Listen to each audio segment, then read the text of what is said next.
Batu nyonso oyo bazo kata batu kolonga organe ya bango koteka mabele oyo bazo kunda batu wana na mabele na lobelio fungola monoko mela bango bakweshapete na kombo na Yesu.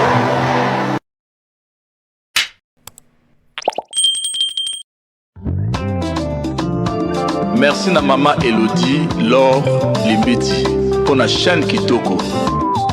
Oh salut Libiso.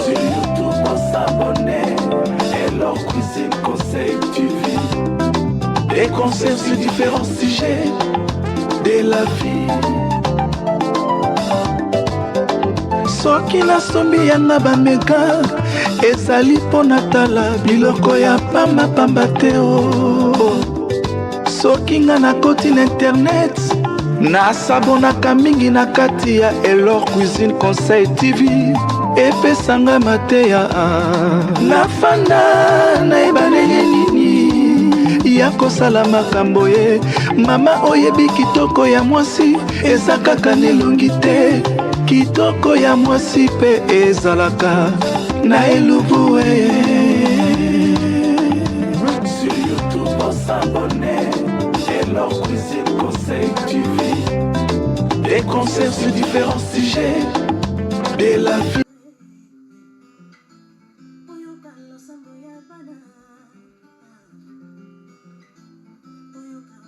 Bonjour, bonsoir la grande famille de Elor Cuisine Conseil Télévision. Je suis très ravie de vous retrouver avec cette nouvelle vidéo. On va parler de la situation qui se passe actuellement en République démocratique du Congo.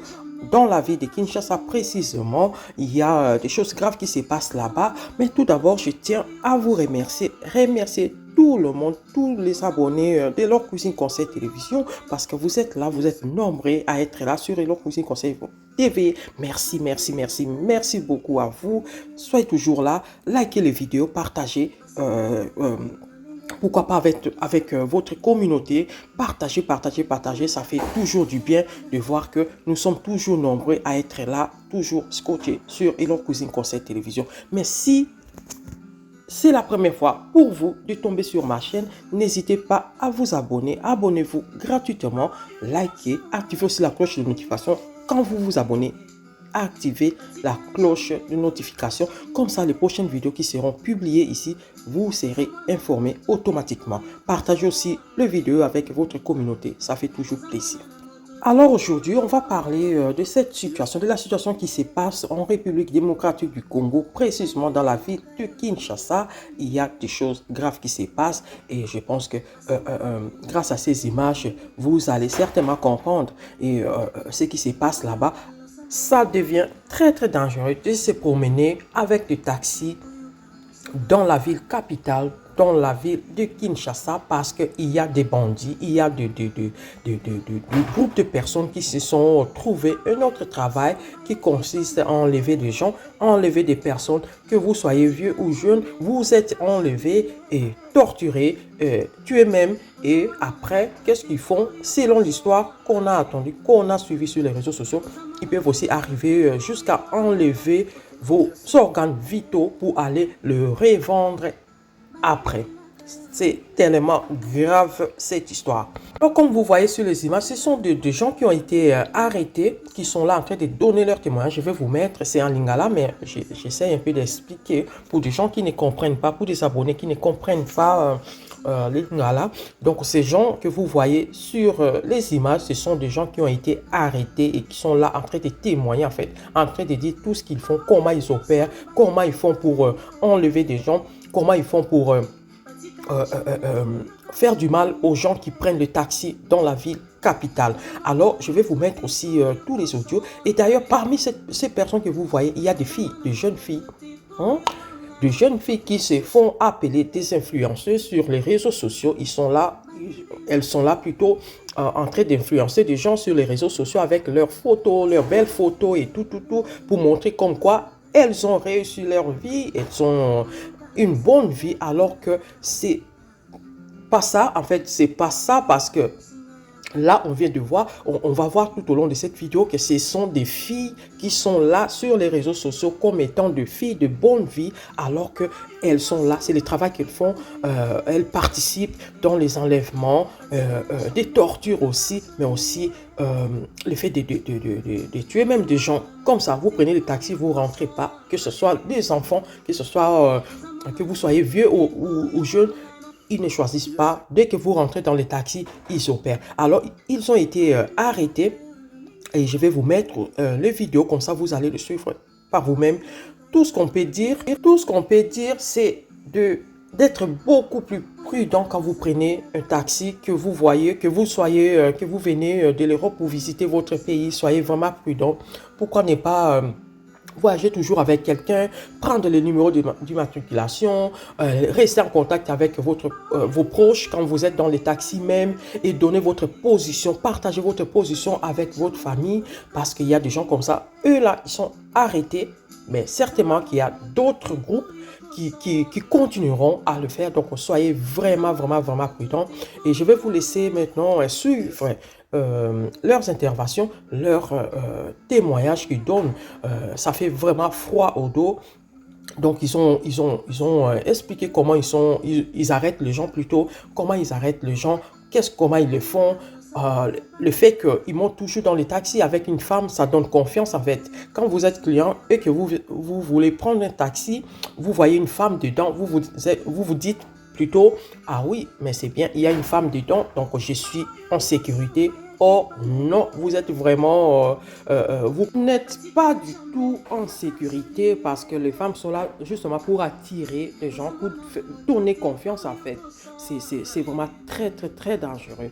Et comme vous voyez, la maman ici a même amené la photo de son fils qui a été kidnappé et tué par ces gens-là, parce qu'elle a reconnu même des personnes parmi les gens qui sont arrêtés. Il a reconnu des gens qui ont tué son fils. Ça fait très mal et les gens disparaissent comme ça, les enfants et tout, et même pas seulement les taxis, mais ils viennent aussi des maisons à maison. Maintenant que c'est les vacances, ils viennent vraiment, ils savent que les parents vont travailler, les enfants restent souvent seuls à la maison, donc ils viennent là pour attirer les enfants, pour les enlever et aller les tuer et revendre en fait leurs organes vitaux. Donc faites vraiment attention, il faut parler aux enfants de ne pas suivre des inconnus.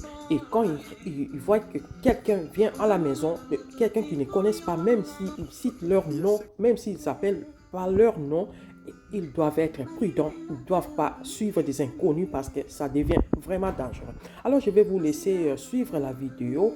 N'oubliez pas de liker, de partager au maximum avec votre famille pour sauver des vies, parce qu'on peut sauver des vies comme ça en partageant des vidéos, parce que certaines personnes ne sont pas informées quand on reçoit des choses comme ça et que c'est réel, c'est vrai. Il faut le partager avec d'autres.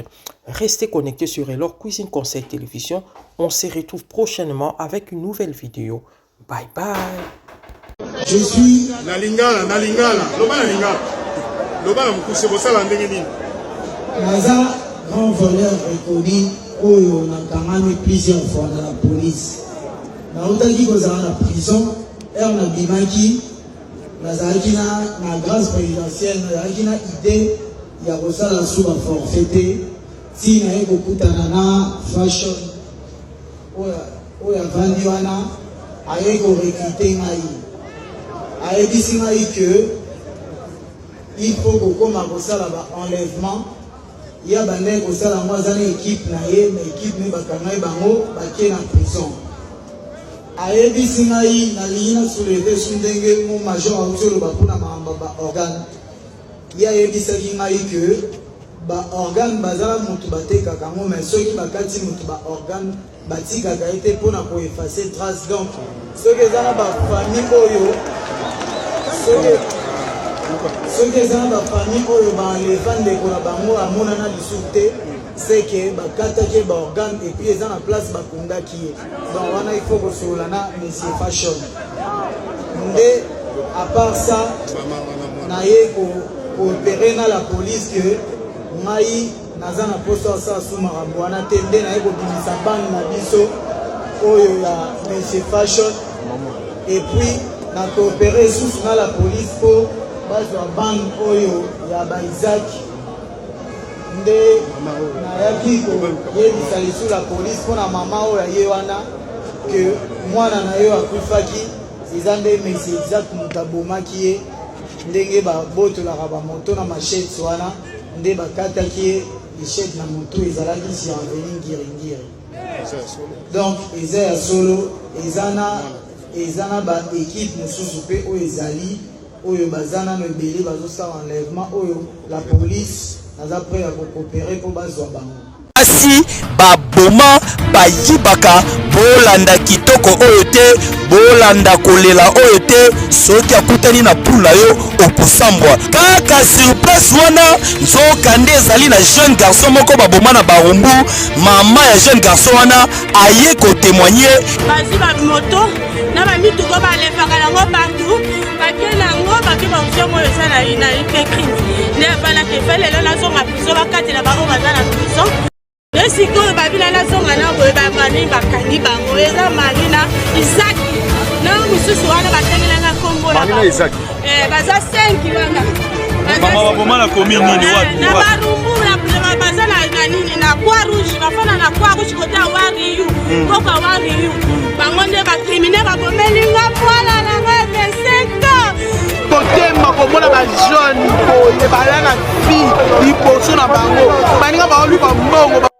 teka baosalaki boyi metala bana basio oyo ezaka mokonzi ya mboka apesaka ordre baboma kaka champ de tir baboma kaka champ de tir baboma kaka champ de tir batiki bato baorfele batiki bato bamaboko ndambu batiki bato na baka moko ebele donc boye eza lokola bapesi baprocureur justice nde eza mabe la police aosala mosala na ye mais justice so ekona lindo mpona libere bango bino oyo bozali kolanda bozali kotala bilili oyo lisu omoni suspect kima na lomango na la police ezali pembe na yo soit okoki mpe koya na ministère intérieur solution ekozama na kombo na Yesu bato nyonso oyo bazokatakata bato kolonga organe ya bango koteka mabele oyo bazokunda bato wana na mabele na lobeli yo fungola monoko mela bango bakoechape te na kombo na Yesu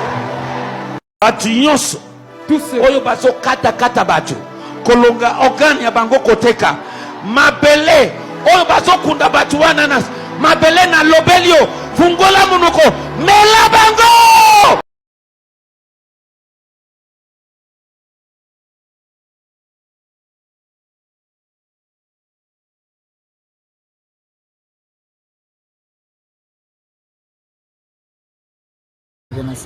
tosalaka lokwa tozosala taxi epuis kilia koti babotoli ye biloko première fois police criminelle ekanga ye ekanga mpona enlèvement tosalaka yango na taxi ketch ya jaune ngai nasali yango 2 fois souvent na clé de roue ou bien tournevis ya pamba tointimidaka bango eza mondoki toza basoda soki otie motu makasi tokobeta yo masasi ale ere tokomata na yo tokokoma tozwi babiloko no na kati ya taxi tokomaîtrise yo tokokoma na vide moko oyo ezaki ekota calme akofrene epuis tokokita yo toza basoda kita akende nzela ya nsima kotala liboso te so ogangi totiki porteur polele tokobeta yo masasi nde akozala na bobangi akokita akokende epuis biso tokodemare tokopusana tokozwa moto mosusu bakangi yo combien de fois na police criminelle 5 fois combien 5 fois obimaki na prison ndeni tanakende kuna to magistrat ndasambisa na bafe ndasambisa na bafe ndabakisa bana apesa mise ya liberté provision apesaka 750 3 bandits à main armée tous des civils dont 6 filles et 4 policiers qui ont excellé dans l'extorsion et arrestation arbitraire. Dans cette circonstance, nous avons saisi 3 voitures Toyota IST, 7 motos, une arme AK-47, 5 machettes, cisailles et cagoules. Sur votre instruction, oyo bazokata bato kolonga organe ya bango koteka mabele oyo bazokunda bato wana na mabele na lobeli yo fungola monoko mela bango bakoechape te na kombo na Yesu.